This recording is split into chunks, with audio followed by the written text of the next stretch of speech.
All right, Shalom. First, I want to give all praises, honor, and glory to Yahweh, Bahashem Yahweh Shai, Bahashem Rachak Wadash. Double honors to the apostles of Great Millstone, and peace and blessings to the elect.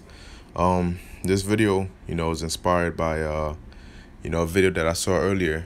All right, I believe maybe a couple of days ago.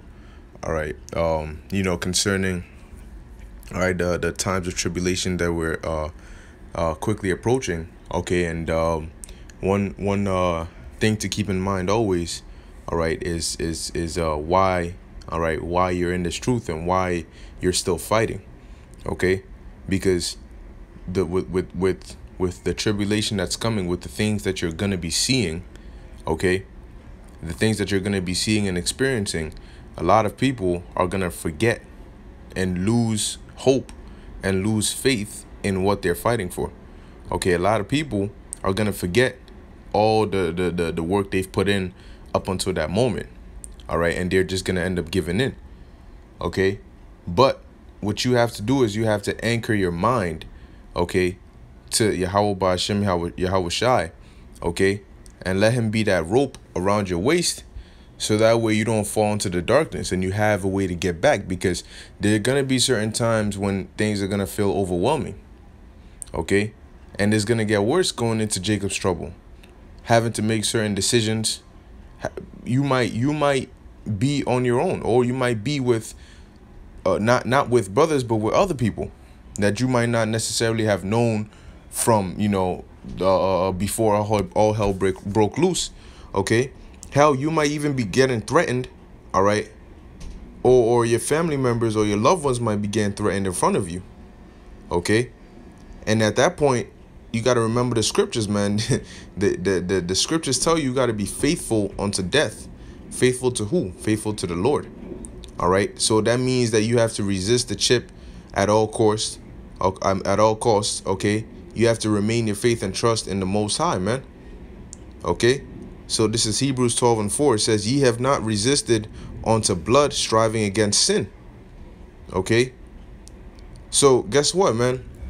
When that time comes, when they put your family members in front of you, or your woman or your children, all right, and they have a gun to their head.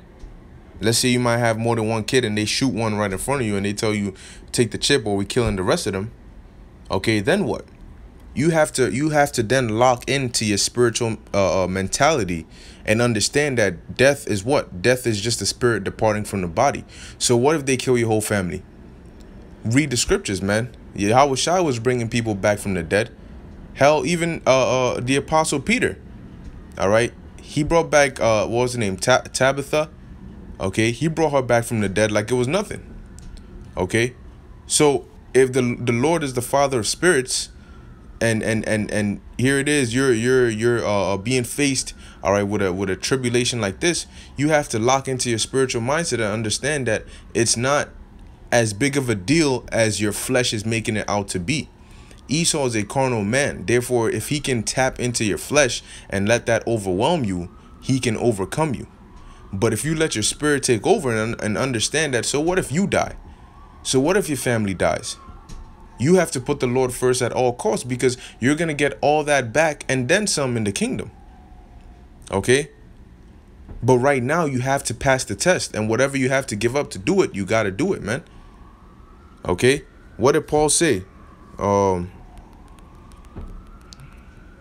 me see if I can find it real quick. Yeah, 2 Timothy chapter 4.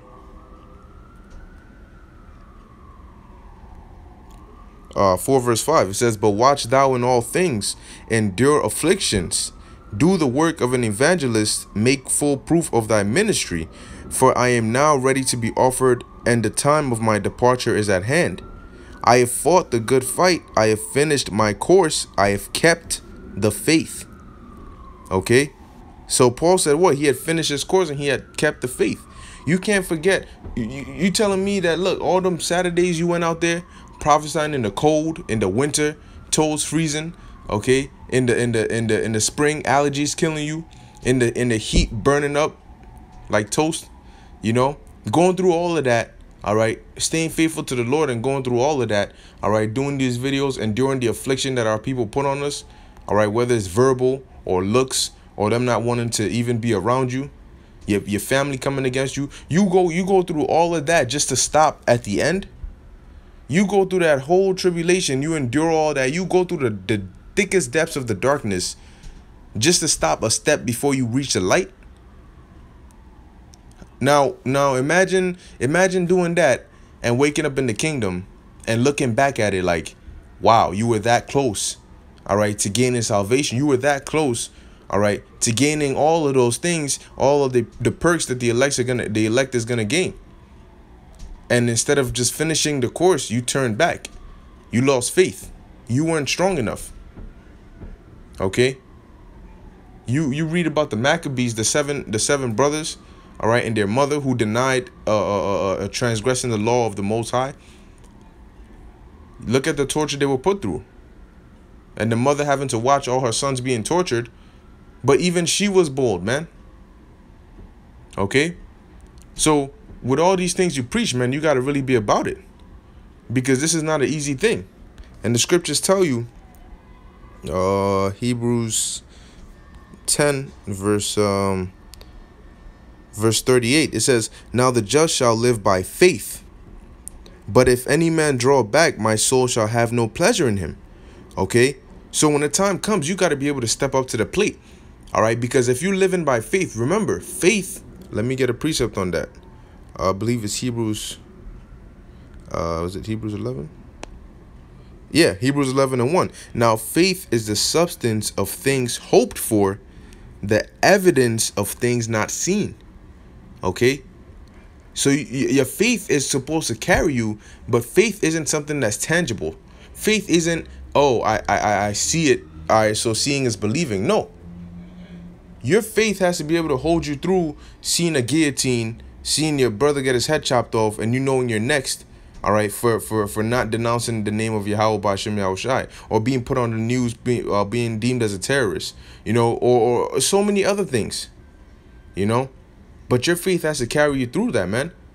So one thing you got to keep in mind is, look, with all the hell that's coming, all right, anything that you might have to go through as a man of the Lord, endure it. And remember all these years, man. All right, all these years, and I'm talking about from since the world began, it all led up to this point, man. All right, to this time of Jacob's trouble leading into the kingdom. There's not gonna be a rewind. There's not gonna be a second try. No run it back and let me try that again. No. Okay. So all those times, if you're a prophet prophesying all different generations and all that, leading up to this ultimate time, and you're gonna let that all go to waste, you know, from generation to generation, even in this time, in this lifetime, prophesying and doing the will of the Lord, only to let fear overcome you. You can't let fear overshadow your faith, okay? And you have to remember that and meditate on it and prepare, because some of us will be put in certain situations where, well, Esau knows, man. All right, he listens to the conversations you have at home. He phone taps and watches your every move, and he sees where your strong points and weak points are. Plus, spiritual demon Satan is whispering into his ears. So for some of you, you might have no problem being killed, but your weakness might be your family, you know, or your woman, or your kids, or whatever it may be, you know. And so Esau might not even come to try and torture you, but he might try to get to you through your family or through your loved ones. And that's why the scriptures tell you got to love the Lord above them all. Because what, Esau going to have Yahushua there talking about take the chip or I'm going to torture him? No. So if you love the Lord, all right, then like Paul said, there's nothing that can separate us from the love of Yahushua HaMashiach or the love of Yahweh Ba'Shem Yahushai. And you have to keep that in mind, man. Don't be stopped by fear, because yes, it will come knock on your door, all right, and try to kick down your door. But you have to remain faithful, man. Even if it means staring in the face of death and just saying to hell with it, going through it. It is what it is. You're gonna wake up in a better place. All right. So hey, Lord willing, this was edifying. It's just a quick exhortation, man. All right, but keep in mind, man, the times are coming when, like the scriptures say, perilous times. And it's going to be a time like never before. So you have to have a mindset like never before. All right. And don't give up, man. Don't come all the way this far.